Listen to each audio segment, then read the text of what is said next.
The Crew 2 tuning and parts upgrade system. How does it work? Well, after spending some time with Ivory Tower playing an early version of the game, and from what I'm about to show you in this video, you're about to see why, aside from the addition of extra vehicle types and the revised handling model, the Crew 2 tuning / upgrade system is probably one of the biggest improvements made from its predecessor, the Crew 1. Now, before we go into that, just to remind ourselves how things worked in the Crew 1 so that we can do a proper and comprehensive comparison here. Once you have purchased a stock car, you have the opportunity to decide what spec it goes into based on the specs that are applicable for that vehicle in question. So the specs in question that we had were street spec, perf spec, raid, dirt spec and circuit. And of course later on these were accompanied by drift spec, monster spec and drag spec after the wild run update. Once you've chosen the spec, you then had the ability to upgrade different areas of the car's performance. Now these different areas were split across into different categories, of which there were 11 in total. Exhaust, ECU,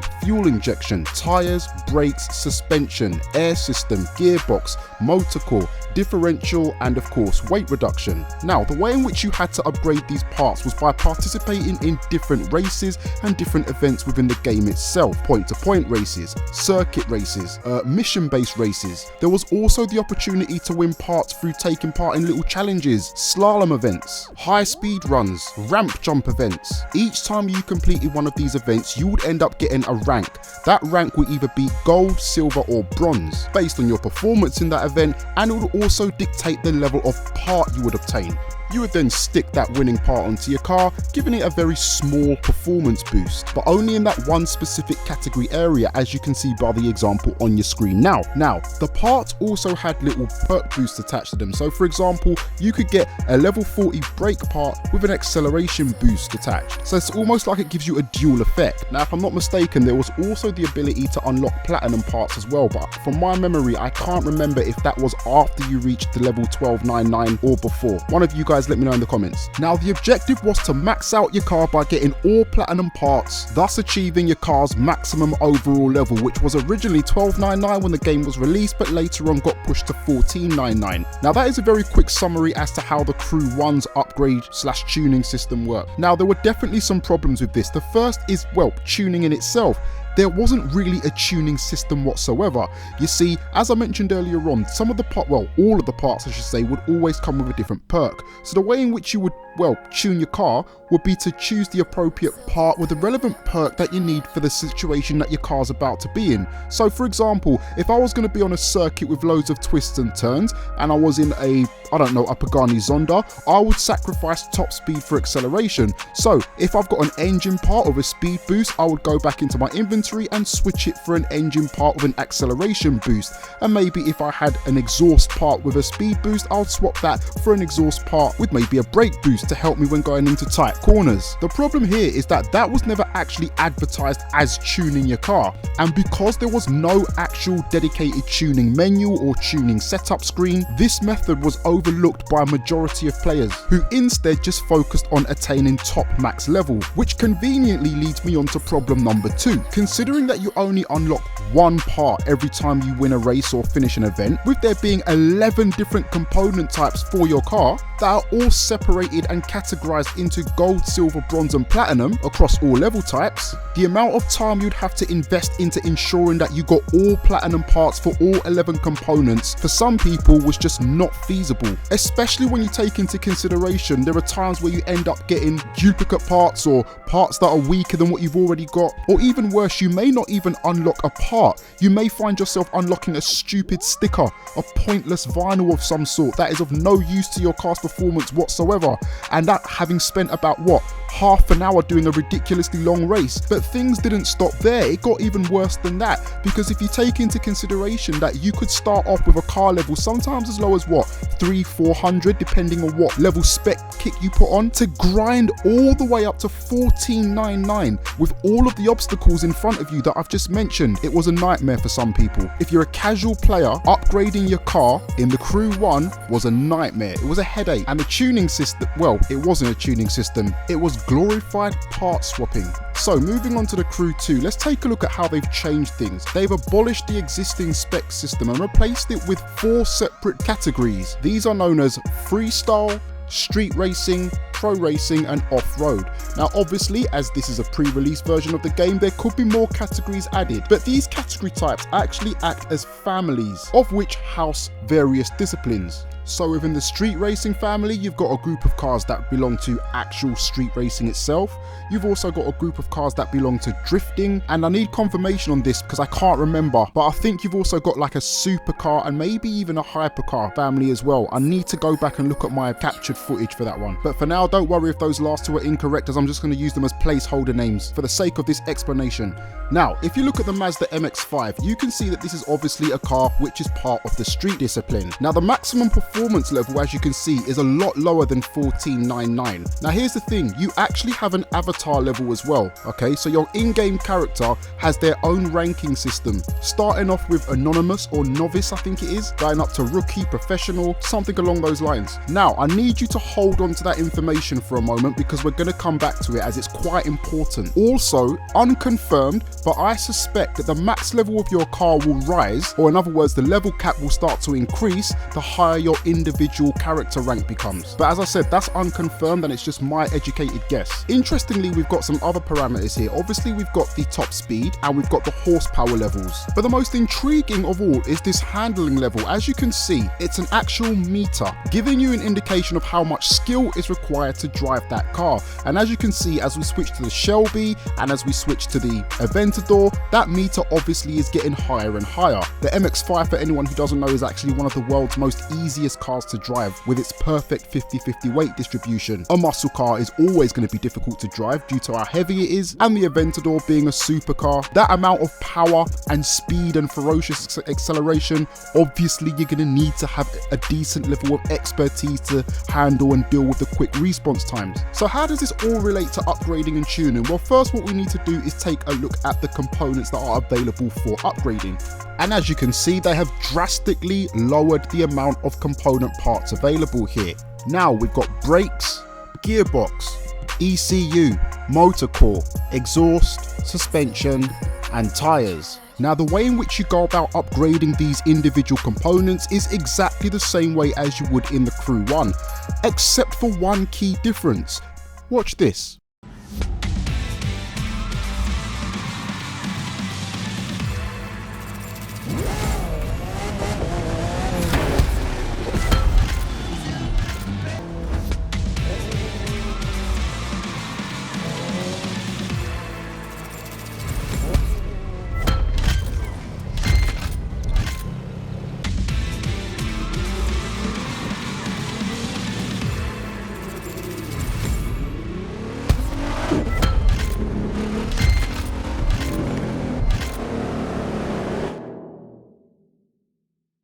Right then, so as you saw, when you complete a race or an event, you can get 1, 2, 3, and in rare cases even 4 component parts for the purposes of upgrading.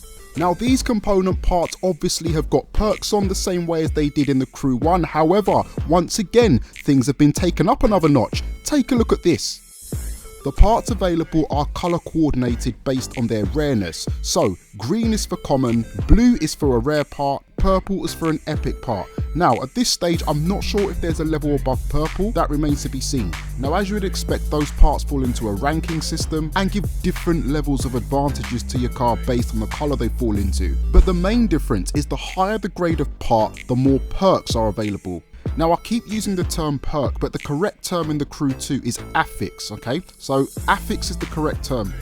Now from what I've seen so far, a green part has no affixes, a blue or rare part would have 1 affix, and a purple or epic part could have as many as 2 affixes. Now unlike the Crew 1, these additional bonuses do more than just affect the standard components on the car.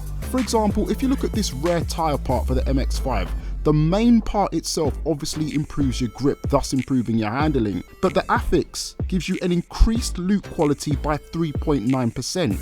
If we take a look at this rare suspension part, we can see the affix attached to it increases your slipstream distance by 6.4%. Notice how it has a positive effect on your lateral G and your brake distance, but it has a negative effect on your quarter mile. If we now take a look at an epic part, the epic exhaust, you can see it's got 2 affixes attached. We've got nitro refills by 3.2% during a jump, it's called ventilated. We've also got a muddy affix, decreases off-road bumps and deceleration by 5%. So you can see there is huge variation here. Now, one of the other problems that I had with the original system of upgrading in the Crew 1 was the fact that it was just a case of stacking part on top of part. All you were doing was aiming towards getting a high number, a high figure, the max car level. There was not much thought process going into the parts you were putting on. It was just a case of race, grind, event, grind, add part, with no second thought as to what it was you were adding, making it quite a hollow experience at times. That's not the case with the Crew 2 though, because as you can see from these on-screen images, there are certain parts that actually increase the performance levels of your car via the green, and some parts that can actually decrease via the red. Also, what you're going to notice is the handling meter at the top moves left to right based on what parts you put on. Some parts will make it go closer towards expert handling, other parts will make it go towards easier. There is a lot more thought that goes into what you're putting onto your car this time round. Your car will constantly evolve throughout your career. Right, now remember how I said the Crew 1 didn't really have a proper dedicated tuning setup? Well, you're going to be really impressed when you see this, fellas. Take a look at this. The Crew 2 officially has a dedicated tuning management system, giving you the ability to change the amount of traction control that the car has. So not just switching it on or off, but actually deciding how much that you've got. The same applies to ABS, ESP, and the amount of slide assistance you get when obviously drifting and stuff like that. But what you've also got is tyre pressure settings in terms of the amount of tyre grip you've got from the front and rear, as well as brake power and brake balance. You can even adjust the camber settings, suspension geometry camber front and rear. You've got the ability to alter the aero distribution, so the aerodynamics, that will probably be the front and the rear spoiler, the amount of weight and balance distributed on the differentials, gearbox settings, and more. Now, remember what I said earlier on, there was a piece of information that I wanted you guys to hold on to, and that was in relation to how your character, your avatar, starts to level up as you progress your career. Notice how certain parts of the actual tuning system is locked behind certain levels. Famous, star, and icon. So as you progress through your career, you will be able to start altering those tunable settings. So to summarize, what we've now got is an upgrade system which is less grindy, giving you the ability to unlock not just one, but anything up to 4 different component parts upon completion of events at any one given time. An improved perk system, which gives you different types of advantages that can affect not just your car, but the way in which you play the game. So for example, slipstream improvements, increased jump distances, more air into the engine, increased percentage of finding better objects around the open world, and much more, which I've not even discovered myself yet. An upgrade system which is less linear, something whereby every single component you put on your car has an effect, in most cases a positive effect, in some cases a negative effect. So it's about getting that balancing right, just correct, making you use your brain basically, thus providing a more rewarding experience. And on top of all of that, a dedicated, proper tuning mode for you to fine tune the car to suit your driving style, to suit the occasion, to suit the situation, and hopefully get to the top of those leaderboards. Now, speaking of leaderboards, there's another benefit here which I've not actually touched on, and that's PvP. You see, the problem with the PvP system, not only in the Crew 1 but in a lot of games, is often the matchmaking system, the algorithm does its best to match you with people around you of similar level and similar ability, but at times it's just not possible. If you look at the Crew 1 as an example, obviously the player base has fallen off a bit, which is expected as the game's quite old and obviously the Crew 2 is around the corner. If you pick up that game today as a brand new player and try to go online to PvP, a lot of the people that are online right now are hardcore players, huge enthusiasts, people who are still playing the game religiously today. Thus their cars are leveled up to the maximum. Because there isn't enough casual players in the environment anymore, players of medium ability who, rather than having cars on 1499 level, might be on around about, who knows, 700, 800, you could find yourself matched up in your lowly car as a new player with those guys with extremely powerful vehicles. So in order for you to become competitive, you have to put hours upon hours upon hours, sometimes even days of leveling up your car to 1499 just to be able to be competitive and have a decent experience experience when going up against these guys. A majority of people with school commitments, college commitments, university commitments, work commitments, parental responsibilities, just don't have the time to sit there and level up every single car they get to max level. They just did not have the time. On the old system, whereby you only gained one part at the end of each event, that problem is now eliminated. And that, my friends, just about wraps things up for this video. So there you have it. Those are the improvements made to the Crew 2's tuning/upgrade system. How do you feel about it? What are your thoughts? Once again, I want to say a big thank you to everybody at Ivory Tower, especially Fergus and Sam, for inviting me as well as others down to play the game and experience it early, and giving me the opportunity to share this information and footage with you directly. This is the channel to be at if you want news and info on the Crew 2. If it's your first time around here, I wish you a born welcome. Hit the like button, hit the subscribe button. Don't forget to drop your thoughts in the comment section, and I'll see you when the next video comes out. Take it easy, peace.